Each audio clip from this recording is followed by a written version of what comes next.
इस मूवी की शुरुआत में हम एक प्लेग्राउंड को देखते हैं जिसमें कुछ बच्चे खेल रहे होते हैं। उसी प्लेग्राउंड में हम एक फिनी नाम के लड़के को देखते हैं जो बॉल को फेंक रहा होता है और जो बैटिंग कर रहा होता है उसका नाम ब्रूस होता है। फिनी की एक सिस्टर भी होती है जिसका नाम ग्वेन होता है और वो प्लेग्राउंड के बाहर फिनी को जीतने के लिए चेस कर रही होती है, लेकिन फिनी वो मैच हार जाता है। फिर अगले सीन में हम ब्रूस को देखते हैं जो साइकिल पर बैठकर हंसी खुशी कहीं जा रहा होता है। तभी उसके सामने एक काले कलर की कार आती है और वो किडनैप हो जाता है। फिर हमें अगले दिन का सीन दिखाया जाता है जहाँ पर फिनी अपनी सिस्टर के साथ में स्कूल जा रहा होता है। तभी फिनी को ब्रूस के बारे में पता चलता है कि वो किडनैप हो गया। उसकी फोटो एक पेपर में छपी होती है। फिर फिनी और उसकी सिस्टर थोड़ा आगे बढ़ते हैं तो रास्ते में दो लड़के आपस में लड़ाई कर रहे होते हैं। एक लड़के का नाम रॉबिन होता है और दूसरे लड़के का नाम होता है मूस। ये दोनों आपस में बहुत बुरी तरह लड़ रहे होते हैं। रॉबिन फिनी का दोस्त होता है लेकिन फिनी इन सब से दूर रहता है। वो एक शरीफ लड़का था इसलिए वो अपनी सिस्टर को वहाँ से चलने के लिए कहने लगता है।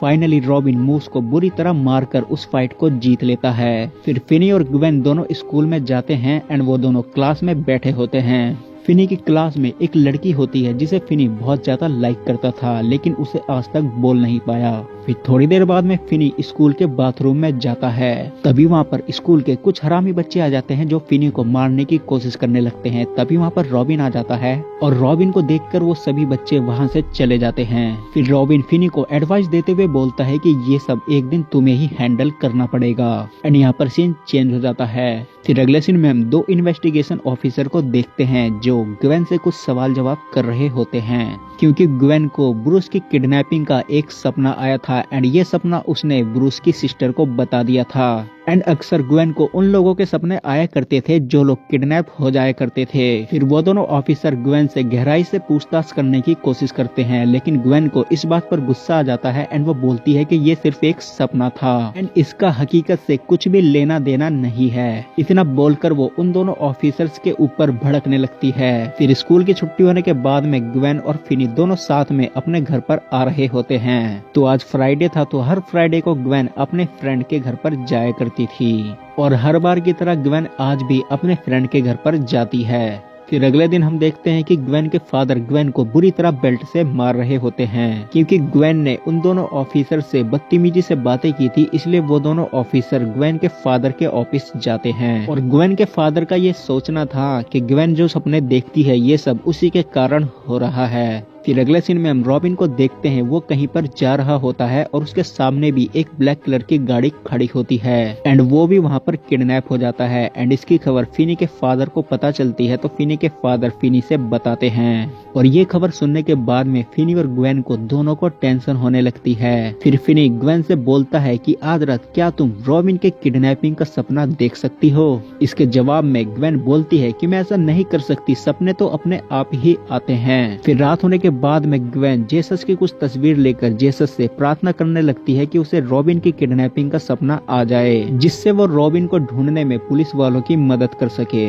फिर अगले सीन में हम देखते हैं कि स्कूल के जो हरामी बच्चे होते हैं वो फिनी को बुरी तरह मार रहे होते हैं। फिर फिनी की मदद करने के लिए ग्वेन भी आ जाती है लेकिन वो लड़के ग्वेन को भी वहाँ पर बुरी तरह मारते हैं। फिर अगला सीन में हमें स्कूल का दिखाया जाता है। फिनी और ग्वेन स्कूल खत्म करके वापस घर पर आ रहे होते हैं और आज भी फ्राइडे होता है। ग्वेन आज भी अपनी फ्रेंड के घर पर जाती है और फिनी अकेला वापस घर पर आ रहा होता है और इस बार फिनी को वो काले कलर की गाड़ी नजर आती है। फिर वो उस गाड़ी के पास में जाता है तो वहाँ पर एक आदमी काफी सारे सामान उसके गिरे होते हैं तो वो उन सामानों को बटोर रहा होता है। वो आदमी फिनी से बोलता है कि मैं एक जादूगर हूँ, क्या तुम मेरा जादू देखना पसंद करोगे। फिनी जैसे ही हाँ बोलता है वो आदमी फिनी को किडनैप कर लेता है। वो किडनैपर फिनी को एक अंधेरे से कमरे में ले जाकर वहाँ पर छोड़ देता है। उसी कमरे में एक टेलीफोन भी होता है जिसके बारे में किडनैपर बोलता है कि ये काफी टाइम से बंद पड़ा है। फिर फिनी के किडनैपिंग के बाद जैसे ग्वेन को पता चलती है तो ग्वेन को बहुत ज्यादा टेंशन होने लगती है।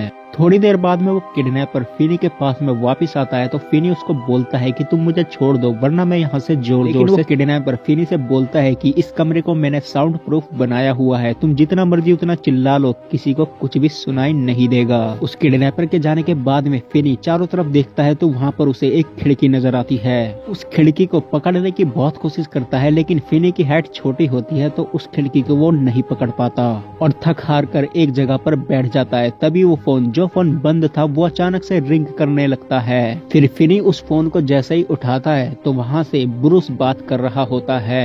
ब्रूस फिनी को एक जगह पर गड्ढा खोदने के लिए बोलता है क्योंकि उस गड्ढे के द्वारा फिनी वहाँ से बाहर जा सकता था, और उसकी बात मानकर फिनी उस जगह पर गड्ढा खोदना शुरू करता है। थोड़ी देर गड्ढा खोदने के बाद फिनी थक जाता है और आराम करने लगता है। फिर वो किडनैपर फिनी के खाने के लिए कुछ लेकर आता है। फिर वो खाने की प्लेट नीचे रखकर वहाँ से चला जाता है। फिर जाते टाइम वो गेट को खुला छोड़ जाता है। फिनी को ऐसा लगता है कि वो गेट खोलकर वहाँ से भाग सकता है। तभी फिनी उस गेट के पास में जाने लगता है तो वो फोन दोबारा से रिंग करने लगता है। फिर फिनी उस फोन को उठाता है तो वहाँ पर एक दूसरा लड़का बात कर रहा होता है, और वो लड़का फिनी को उस गेट से बाहर जाने के लिए मना करता है। वो बोलता है कि जैसे तुम इस गेट से बाहर जाओगे वो आदमी बेल्ट से तुम्हारा इंतजार कर रहा होगा और जब तक तुम्हें मारता रहेगा जब तक तुम बेहोश नहीं हो जाते। ऐसा मेरे साथ हो चुका है, तुम्हारे साथ ऐसा ना हो इसलिए ये करने के लिए मैं मना कर रहा हूँ। फोन रखने के बाद में फिनी उसकी बात नहीं मानता और वो गेट खोलकर ऊपर जाने लगता है, क्योंकि उस किडनैपर ने जहाँ पर उसे रखा था वो बेसमेंट था। फिर जैसे फिनी गेट खोलकर ऊपर जाता है तो वाकई में वो आदमी बेल्ट से उसका इंतजार कर रहा होता है। वो आदमी देखने में बहुत ही ज्यादा भयानक लग रहा होता है क्योंकि उसने अपने चेहरे पर एक अजीब तरीके का मास्क पहना होता है। उसे देखते फिनी वापिस उल्टा पैर घूम जाता है और वापिस जाकर सो जाता है।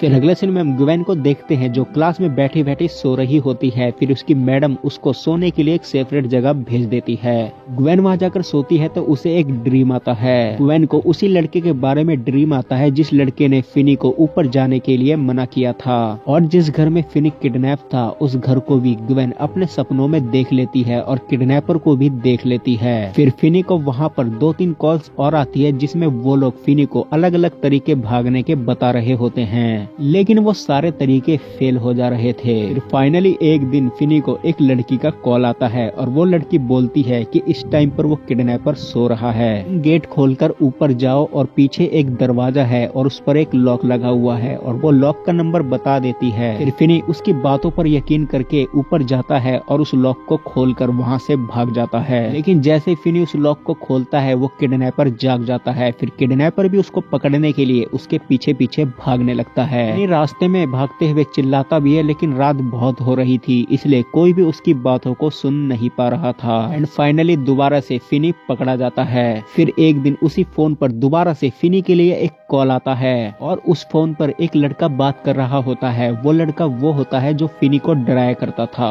दोस्तों मैं यहाँ पर आपको बता दूं ये सब उन्हीं लोगों की आत्माएं होती है जो फिनी को कॉल कर रही होती है। फिर वो लड़का फिनी को दीवार के कोने में तोड़ने के लिए बोलता है और वो बोलता है कि जैसे ही तू उस दीवार को तोड़ेगा वहाँ पर एक फ्रीजर मिलेगा, उस फ्रीजर को तुझे खोल कर या तोड़कर अंदर जाना होगा, उसके जरिए तू स्टोर रूम में पहुँच जाएगा। फिर फिनी लग जाता है उस दीवार को खोदने के लिए। फिर उसे वहाँ पर वो फ्रीजर भी मिल जाता है, लेकिन वो उस फ्रीजर को तोड़ नहीं पाता।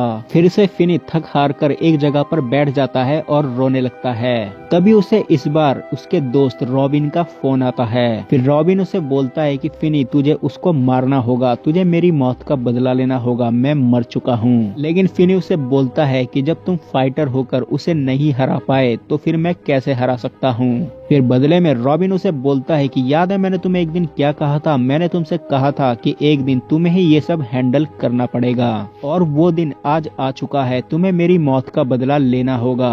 फिर रॉबिन फिनी से बोलता है कि तुम इस फोन में मिट्टी भर लो जिससे ये फोन भारी हो जाए। फिर रॉबिन फिनी को एक टेक्निक सिखाता है किडनैपर के ऊपर हमला करने के लिए। रॉबिन की आत्मा भी हमें वहाँ पर देखने को मिलती है। फिर फोन कटने के बाद में फिनी सेम वैसा ही करता है, फोन के अंदर मिट्टी भर लेता है। फिर अगले सीन में हम ग्वेन को देखते हैं, वो साइकिल से उस घर को ढूंढ रही होती है जो घर उसने सपने में देखा था। अचानक से उसके सामने कुछ लड़के उसे खड़े हुए नजर आते हैं और वो साइकिल को संभालते संभालते गिर जाती है।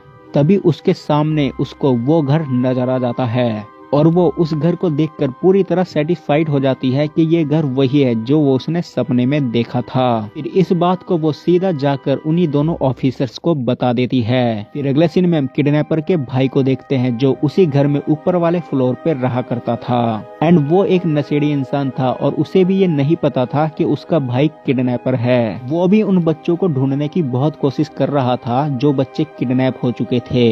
फिर फाइनली वो उस दिन ये डिसाइड करता है कि वो बेसमेंट में जाकर देखेगा फिर जैसे ही वो बेसमेंट में जाकर बेसमेंट का दरवाजा खोलता है तो फिनी उसे नजर आ जाता है। फिर वो फिनी को बचाने की बात कहने लगता है, तभी पीछे से वो किडनैपर आता है और वो अपने भाई को ही जान से मार देता है। और अब वो किडनैपर फिनी को मारने की कोशिश करने लगता है। और उस घर में जैसा कि मैंने कहा था ग्वेन ने ऑफिसर्स को बता दिया है, तो वो दोनों ऑफिसर्स भी आ जाते हैं। लेकिन वो ऑफिसर्स अभी ऊपर वाले फ्लोर पर ही देख रहे होते हैं और बेसमेंट में फिनी और उस किडनैपर की फाइट हो रही होती है। फिर फाइनली रॉबिन की बात को सीरियस लेकर फिनी उस किडनैपर को वहां पर मार देता है। तभी वहां पर पुलिस वाले भी पहुंच जाते हैं। फिर वो लोग फिनी को बाहर निकाल कर ले जाते हैं। फिर बाहर आने के बाद में फिनी अपनी सिस्टर ग्वेन से मिलता है। फिर बाद में जब पुलिस वाले इन्वेस्टिगेशन करते हैं तो उन्हें पता चलता है कि किडनैपर बच्चों को किडनैप करके कहीं और रखा करता था और उनकी जान लेने के बाद में उनकी लाश को कहीं और गाड़ा करता था।